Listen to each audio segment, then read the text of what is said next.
Economics का macro economics का marathon part पढ़ रहे थे 12 सीबीएसई के लिए ना।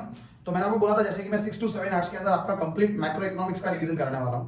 मतलब अगर आप 6-7 घंटे का वीडियो देख लोगे तो जो 20 मार्क्स का मैक्रो इकोनॉमिक्स का पेपर आने वाला है उसमें से आप मोर देन 15 का इजीली अटेंड कर पाओगे, 15-16 मार्क्स अटेंड कर लोगे। तो जिनकी भी प्रिपरेशन नहीं हुई है डोंट वरी, वो यहाँ पे हम आपको पूरा सिखाएंगे। उसके बाद आपको इंपॉर्टेंट एमसीक्यू भी कराऊंगा जहाँ से कुछ बाकी नहीं रहेगा। तो आई डोंट थिंक सो कि हम 6-7 घंटे में आप पूरा कंप्लीट मैक्रो इकोनॉमिक्स का रिवीजन कर लेंगे, बहुत ईजी कन्वीनियंट है। ओके, तो पहला टॉपिक हमने मनी पढ़ा था। आज हमारा जो नया चैप्टर स्टार्ट करने वाले हैं banking, because money and banking macro economics में एक ही यूनिट दे रखा है आपको। तो बेटा आज हम जो टॉपिक स्टार्ट करने वाले हैं वो है बैंकिंग। कौन सा टॉपिक है बेटा? बैंकिंग। ओके, तो बाय प्रोफेशन मैं चार्टर्ड हूं और सीए हूं और मैं खुद एक्स बैंकर हूं। तो ये टॉपिक मैं आपको प्रैक्टिकल एस्पेक्ट पे पढ़ाने वाला हूं, बहुत ही इजी तरीके से समझेंगे हम चीजों को। तो मैं बैंकिंग चालू करने से पहले बताता हूं, बैंक के ऊपर 3 तरह के लॉ लगते हैं। कितने तरह के लॉ लगते हैं बेटा? 3 तरह के लॉ लगते हैं। कौन कौन से 3 तरह के लॉ लगते हैं? सबसे पहला लगता है बेटा बैंकिंग रेगुलेशन एक्ट। कौन सा लगता है बेटा? Banking regulation act. अभी कुछ सैंपल पेपर्स के अंदर इसको दे रखा है कि बैंकिंग रेगुलेशन एक्ट का ईयर कौन सा है। तो बेटा बैंकिंग रेगुलेशन एक्ट का ईयर है 1949। कौन सा एक्ट है बेटा? बैंकिंग रेगुलेशन एक्ट 1949, जो कि बैंक, देखो बैंकिंग मतलब बैंकिंग, ठीक है। रेगुलेशन, रेगुलेशन का मतलब लॉफुली कंट्रोल करना चीजों को, लॉफुली गवर्न करना चीजों को, उसको हम क्या बोलते हैं? रेगुलेशन या रेगुलेशन, ठीक है। तो बैंकिंग रेगुलेशन एक्ट का मतलब होता है कोई ऐसा कानून के रूप में इसको बना देना, लॉ बना देना, उसको बोलता है। तो बैंकिंग रेगुलेशन एक्ट ये कौन से ईयर में आया था? 1949 के अंदर आया था।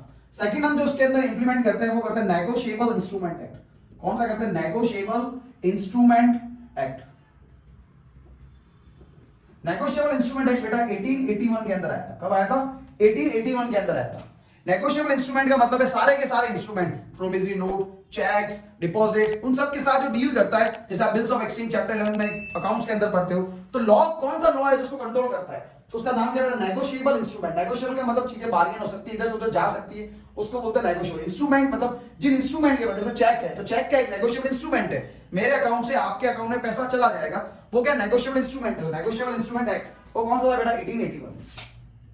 थर्ड है, अब किसी भी कस्टमर को बैंक से किसी भी एक्टिविटी से प्रॉब्लम होती है, जैसे मान लीजिए कि मैंने बैंक वाले को बोला कि मेरे अकाउंट में पैसे ट्रांसफर कर दो आज का आज, बैंक ने नहीं किया, या मैं बैंक में गया कि मेरा आरटीजीएस कर दो, बैंक ने टाइम पे नहीं किया, या मैं बैंक में जाता हूं कि मेरे अकाउंट से रिलेटेड ये प्रॉब्लम है, ये कुछ चार्जेस है जो आपने गलत कट कर दिया, उसको सही करो, रिवर्सल करो, बैंक नहीं करता है। तो कस्टमर को कभी भी बैंकिंग से प्रॉब्लम होती है अगर, तो वो क्या कर सकता है? अपनी कंप्लेन, एक बैंकिंग ओम्बड्समैन सिस्टम बना रखा है हमने इंडिया के अंदर। क्या बना रखा है बेटा? बैंकिंग ओम्बड्समैन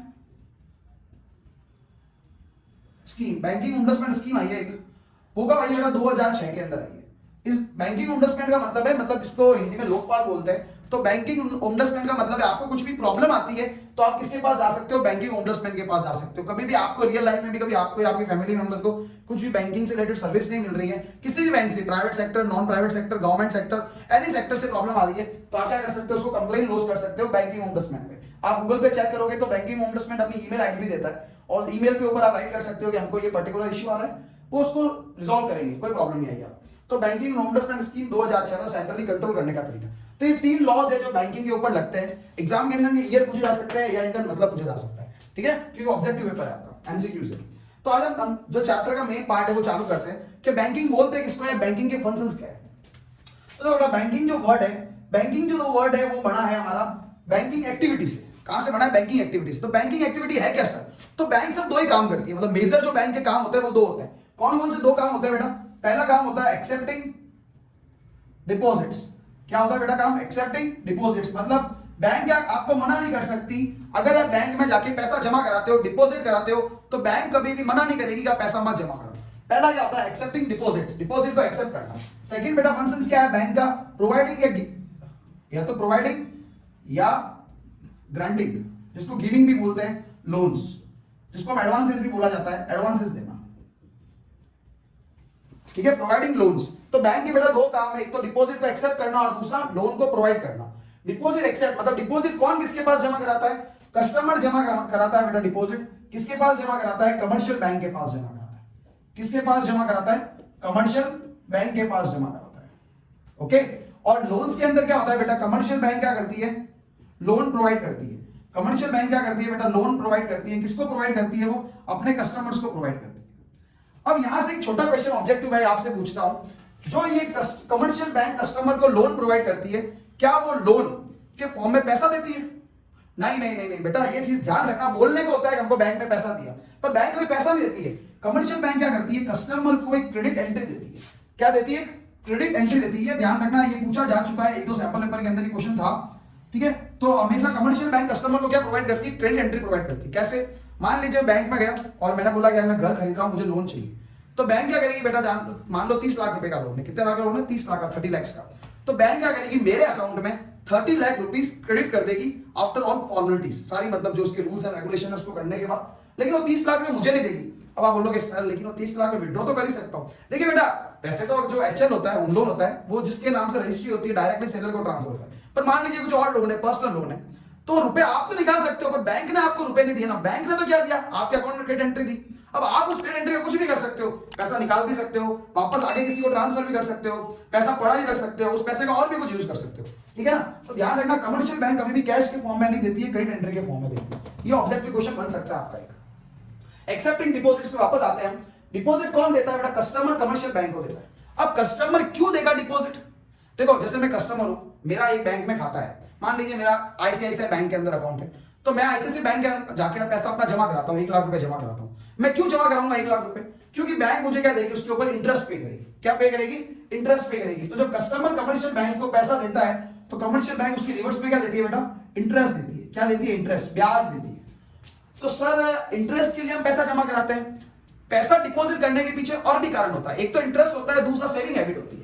जैसे नॉर्मली अगर आप भी कहीं जा रहे हो, प्रैक्टिकली आपकी जेब में 200 रुपए पड़े या 500 रुपए पड़े, आप क्या करोगे? 500 रुपए यार, गोल रुपए खा लिए 500 रुपए के, या मान लो पिज्जा खा लिया, सैंडविच खा लिया, बर्गर खा लिया, जूस पी लिया, कुछ भी कर लिया, तो एक्सपेंडिचर आपका क्या होता है? बढ़ जाता है। लेकिन ये 500 रुपए बेटा अगर आपने अपने बैंक खाते में पड़े, तो हमारा खर्च करने का पैटर्न क्या होता है? स्लो हो जाता है। खर्च करने का पैटर्न क्या होता है बेटा? स्लो हो जाता है। तो हमेशा जब कस्टमर कमर्शियल बैंक के पास अपना पैसा डालता है, तो उसकी सेविंग हैबिट को इंक्रीज करता है, ठीक है ना। क्या करता है वो? सेविंग हैबिट को इंक्रीज करता है।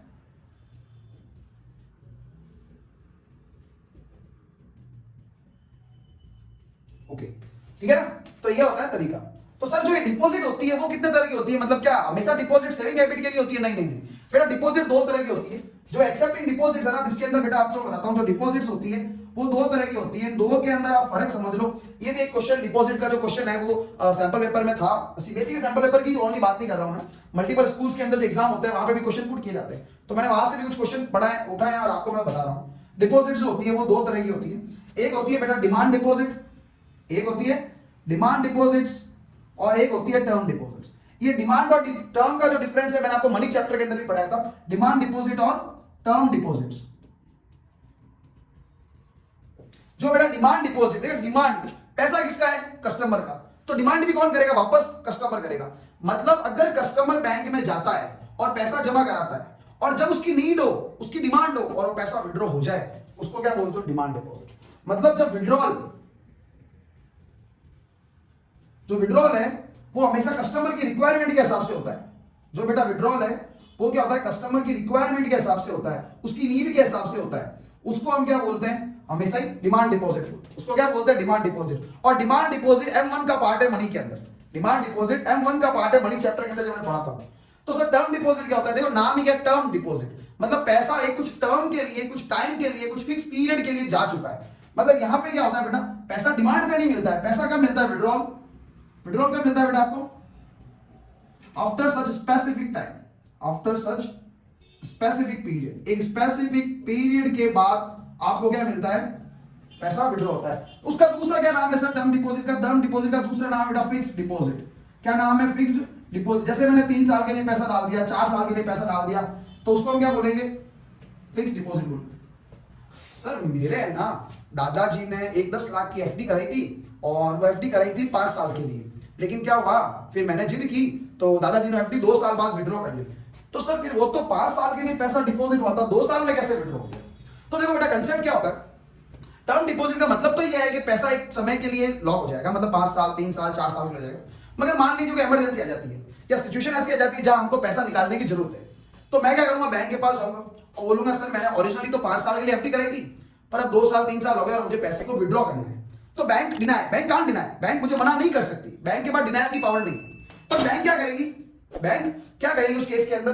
बैंक ये बोलेगी सर ओरिजिनली मैंने आपको रेट कमिट की थी, मान लीजिए 8%। जो ओरिजिनल इंटरेस्ट रेट कमिट की थी वो कितनी थी? 8% थी। ओरिजिनल मेरी इंटरेस्ट रेट क्या थी बेटा? 8% थी। किस पीरियड के हिसाब से? 5 साल के हिसाब से। लेकिन अभी आप तो 2 साल बाद ही पैसा विड्रॉ करने आ रहे हो, तो अब हम आपको 8% ब्याज नहीं देंगे, 8% इंटरेस्ट पे नहीं करेंगे। कितना पे करेंगे? हम आपको इतना इंटरेस्ट पे करेंगे, सपोज दैट ओरिजिनली 2 साल के लिए होता, तो हम आपको उसको कितना पे करते हैं? इंटरेस्ट रेट क्या हो जाती है हमारी? कम हो जाती है। इंटरेस्ट रेट क्या हो जाती है बेटा? रिड्यूस हो जाती है। तो जैसे ही वो बोलेगा इंटरेस्ट कम पे करेंगे, तो कस्टमर का क्या हो जाएगा? अट्रैक्शन गया, ब्याज का नुकसान हो जाएगा, पैसे को विड्रॉ नहीं करते हैं। तो ऐसा भी हो सकता है कि जैसे मान लो मेडिकल इमरजेंसी है, तो पैसा विड्रॉ भी करना पड़ सकता है मुझे। तो बेटा सिंपल सा कंसेप्ट है, टर्म डिपॉजिट के अंदर उसको फिक्स डिपॉजिट बोला जाता है, क्योंकि लंबे समय तक पैसा ब्लॉक रहता है। जबकि डिमांड डिपॉजिट अपनी मर्जी से पैसा निकाला जा सकता है, उसको डिमांड डिपॉजिट होता है, ठीक है ना। डिमांड डिपॉजिट का दूसरा, जैसे बैंकिंग की टर्मिनोलॉजी के हिसाब से सेविंग अकाउंट और करंट अकाउंट है। कौन सा है बेटा? सेविंग अकाउंट और करंट अकाउंट है। सेविंग अकाउंट है जो करंट अकाउंट होता है, वो हमेशा क्या होता है? डिमांड डिपॉजिट का कंसेप्ट होता है। जबकि फिक्स डिपॉजिट किसका कंसेप्ट होता है बेटा? हमेशा टर्म डिपॉजिट का कंसेप्ट होता है। तो ये था मेरा बैंकिंग का पहला टॉपिक, जिसके अंदर मैंने ये बताया आपको बैंक के 2 फंक्शंस है, एक्सेप्टिंग डिपॉजिट और प्रोवाइडिंग लोन्स। डिपॉजिट जो प्रोवाइड होती है उसके बाद में कमर्शियल बैंक उसको क्या देती है? इंटरेस्ट देती है। और जो डिपॉजिट होती है वो 2 तरह की होती है, डिमांड डिपॉजिट और टर्म डिपॉजिट। क्यों डिमांड है, क्यों टर्म है, वो समझा दिया आपको। दूसरा फंक्शन है बेटा प्रोवाइडिंग लोन्स, और लोन्स का दूसरा नाम है एडवांसेस। कमर्शियल बैंक है जो कस्टमर को लोन देती है, और उसके बाद जो ये लोन देती है वो कभी पैसे के फॉर्म में नहीं होता है, वो क्रेडिट एंट्री के फॉर्म में होता है। तो this is the first part, जहां पे आपको ये है कि बैंक किसको बोलते हैं और बैंक का फंक्शन क्या है, ठीक है। तो सेकंड पार्ट जो हमारा है कमर्शियल बैंकिंग चैप्टर के अंदर, वो भी हमारा बता रहे हैं आपको। सेकंड चैप्टर है हमारा मनी क्रिएशन। क्या टॉपिक है हमारा? Money creation. तो हम उसको भी स्टार्ट करते हैं, मनी क्रिएशन।